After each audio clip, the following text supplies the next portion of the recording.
बिस्मिल्लाहिर्रहमानिर्रहीम। अस्सलाम वालेकुम। हम बात कर रहे हैं ISSB जर्नी के ऊपर। आज हमारी सीरीज़ 3 है।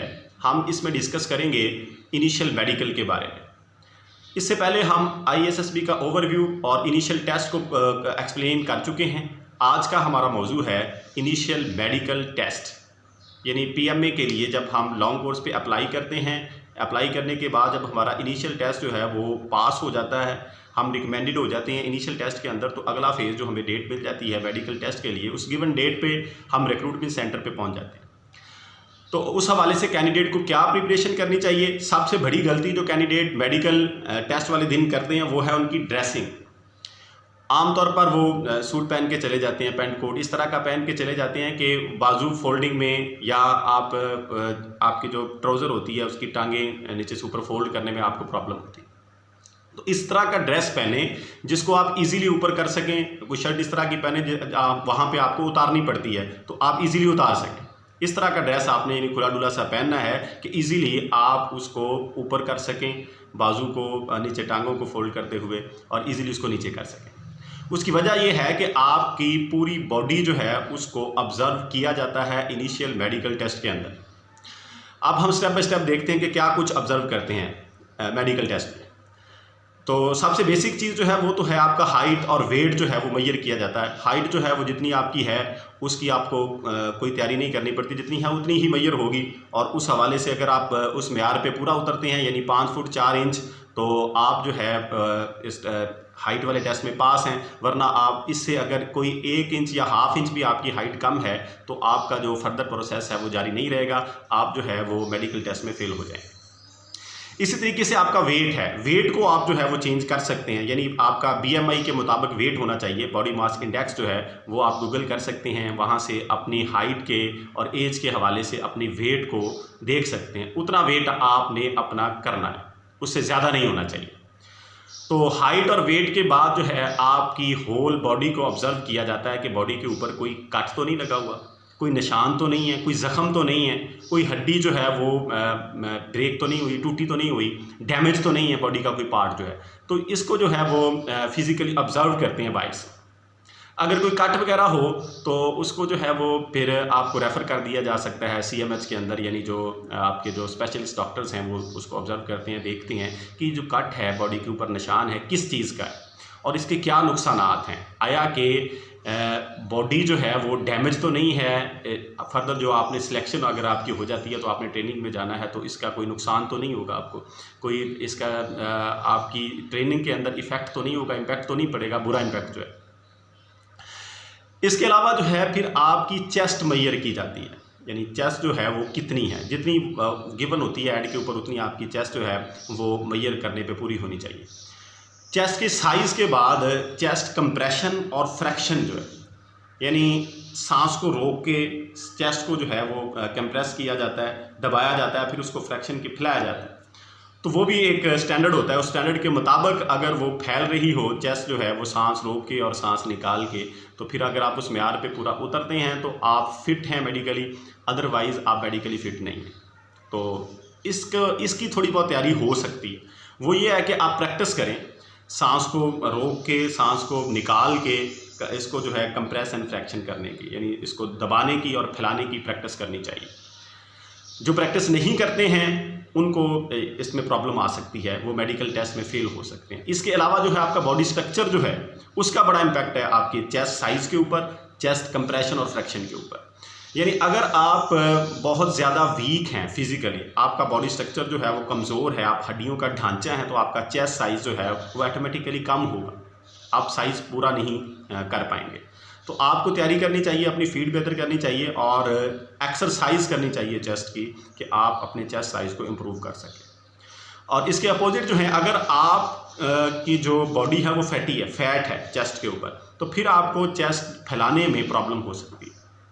जिन पहली जो है चेस्ट जो है वो उसके ऊपर फैट है, चर्बी की तह चढ़ी हुई है, तो आप जब उसको फैलाना चाहेंगे तो वो जो गिवन स्टैंडर्ड होता है उसके मुताबिक आप फैला नहीं सकेंगे और नतीजतन आप कैंडिडेट जो हैं वो मेडिकल टेस्ट के अंदर फेल हो जाएंगे। तो इसके लिए आपको ज़हनी तौर पर तैयार रहना है और तैयारी करनी है कि हमने अपने चेस्ट साइज़ को भी मैनेज रखना है और चेस्ट को जो फैलाने का तरीक़ाकार है इसकी भी प्रैक्टिस करनी है। इसके अलावा आपके जो बाजू हैं उनका एंगल चेक किया जाता है, यानी इस तरह से बाजू फैलाए जाते हैं सामने की साइड को, और साथ मिला के जो एल्बो है, कोनी है, इसका एक ख़ास एंगल होता है, उसको चेक किया जाता है कि ये डैमेज ना हो। अगर इसमें उस एंगल में कोई फ़र्क हो, यानी अगर बचपन में कोई चोट आ गई हो हड्डी पे, जोड़ पे, या कोई बाजू टूट गया तो उस वजह से वो डैमेज हो सकता है, यानी बाजू टेढ़े हो सकते हैं, तो इस तरह का कैंडिडेट जो है वो भी मेडिकली अनफिट कंसीडर होगा। और फर्दर फिर आपको चेक किया जाता है कि आपके जो फीट हैं, पाँव जो हैं वो फ्लैट ना हो। अब इस पे फ्लैट फिट का मतलब ये है कि अगर आप गौर करें पाँव को नीचे से, तो पाँव के दरमियान जो है एक घड़ा होता है, एक डिग सा होता है छोटा सा, वो उसका फ़ायदा ये कुदरत ने हमारी बनावट इस तरह से बनाई है, हर ऑर्गन की बनावट ऐसी है कि वो अपने फंक्शन से मुताबिकत रखती है। जिस तरह का काम उस हिस्से ने करना है उस तरह की उसकी साख्त अल्लाह ताला ने क्रिएट की। अब पाँव जो है इसके दरमियान में एक छोटा सा घड़ा होता है, वो हमें तेज़ दौड़ने में हेल्प करता है, मदद करता है, यानी अब जब हम तेज़ दौड़ते हैं तो वो हमारी मदद करता है। अगर वो घड़ा ना हो तो हम कहते हैं कि ये फ्लैट फिटेड है, मेडिकली इसको कहा जाता है कि फ्लैट फिट है, सीधे पाँव वाला है। ऐसे बंदे को भागने में, दौड़ने में प्रॉब्लम होती है और दौड़ते हुए उसको जो है वो तेज़ नहीं दौड़ सकता। अब इसमें कुछ लोग कंफ्यूज हो जाते हैं, ये अब इतना ज़्यादा गहरा घड़ा नहीं होता कि हमें ऐसे लगे कि ये बहुत गहरी जगह है, ये एक हिसाब किताब का मामूली सा गड़ा होता है। तो कुछ लोग, कुछ कैंडिडेट कंफ्यूज हो जाते हैं, उनके वो फ्लैट फिट होते नहीं हैं लेकिन वो समझ लेते हैं कि हमारे फ्लैट फिट हैं। तो आपने अपने तौर पे फैसला नहीं करना है। अगर आप मेडिकल टेस्ट के लिए आपको बुलाया जाता है तो आपको वहाँ पे जाना चाहिए, आपके जो ऑब्जर्वर हैं वो बेहतर जानते हैं, वो आपके पाँव चेक कर लेंगे। इसके बाद आपकी जो पाँव हैं उनको मिला के सीधा खड़ा किया जाता है और आपकी नॉक नी चेक की जाती है, यानी घुटने आपके चेक किए जाते हैं कि जब आप टांगें पाँव आपस में मिला के खड़े होते हैं तो एक थोड़ा सा डिस्टेंस जो है, फासला जो है वो आपके घुटनों के दरमियान होना चाहिए। बाज़ लोगों के ये फासला नहीं होता, कम होता है, और कुछ लोगों के ज़्यादा होता है। दोनों तरीक़ों पे आप मेडिकली अनफिट हैं। अब होता क्या है, कुछ लोग ऐसे हैं उनके नॉक नी होते हैं, मतलब घुटने जो हैं वो आपस में मिलते होते हैं। अब इसमें प्रॉब्लम क्या है कि जिनके घुटने आपस में मिलते हैं वो दौड़ते हुए जब आपस में टकराएंगे तो गिरने का खदशा होता है, यानी भागने के अंदर, दौड़ने के अंदर प्रॉब्लम क्रिएट होती है। तो ऐसे बंदे को भी CMH स्पेशल डॉक्टर्स के पास रेफर कर दिया जाता है। वो चेक करते हैं कि आया कि ये जो नॉक नी है ये प्रॉब्लमेटिक है या नहीं है, तो उसके मुताबिक फिर वो डिसीजन करते हैं कि ये मेडिकली फिट है या अनफिट है।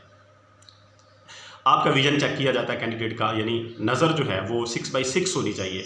वो आप चेक करने का तरीक़ाकार क्या है कि आपको वो एक ख़ास जो डिस्टेंस है वहाँ से कुछ वर्ड उन्होंने लिखे होते हैं, वो आपकी एक आंख से आपको दिखाते हैं, फिर दूसरी बंद करके पहली से दिखाते हैं। इस तरीके से वो चेक करते हैं कि नज़र जो है वो ठीक है। फिर आपका जो है कलर का जो आप वेरीफाई करते हैं, देखना जो है, कलर ब्लाइंडनेस वो चेक की जाती है।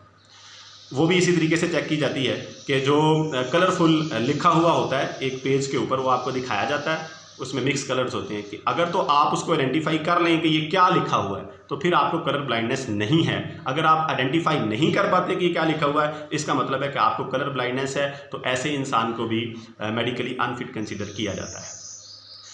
ये हो गया हमारा जो फिज़िकल ऑब्जर्वेशन होती है, ये चीज़ें मेडिकल टेस्ट के अंदर स्टेप बाय स्टेप सारी चेक की जाती हैं उस दिन। इसके अलावा भी कुछ चीज़ें जो हैं वो चेंज होती रहती हैं हर कोर्स के अंदर। ये वो चीज़ें हैं जो कॉमन हर मेडिकल टेस्ट में ऑब्जर्व होती हैं, इनको 1 बाय 1 हमने डिस्कस कर लिया है। यानी आपकी बॉडी पे कोई कट नहीं होना चाहिए। कुछ लोग शौकिया तौर पे कुछ लिख लेते हैं, कट लगवा लेते हैं, तो ऐसे कैंडिडेट हैं उनके लिए प्रॉब्लम क्रिएट होता है फिर मेडिकल टेस्ट के अंदर, वो मेडिकली अनफिट कंसीडर होते हैं। तो ऐसे कामों से बचना चाहिए। और इसके अलावा आपकी चेस्ट जो है उसका साइज़, और हाँ, चेस्ट के अंदर एक और चीज़ काबिल गौर है, चेस्ट की जो बनावट है ये भी चेक की जाती है। कुछ लोगों की पिजन टेस्ट लिख के उनको मेडिकली अनफिट कर दिया जाता है, यानी टेस्ट जो है वो नीचे दबी हुई होती है, जो दुबले पतले से कमज़ोर होते हैं उनकी चेस्ट का अंदर को जो धंसी हुई होती है, इस तरह की जो बनावट है ये भी मेडिकली अनफिट है।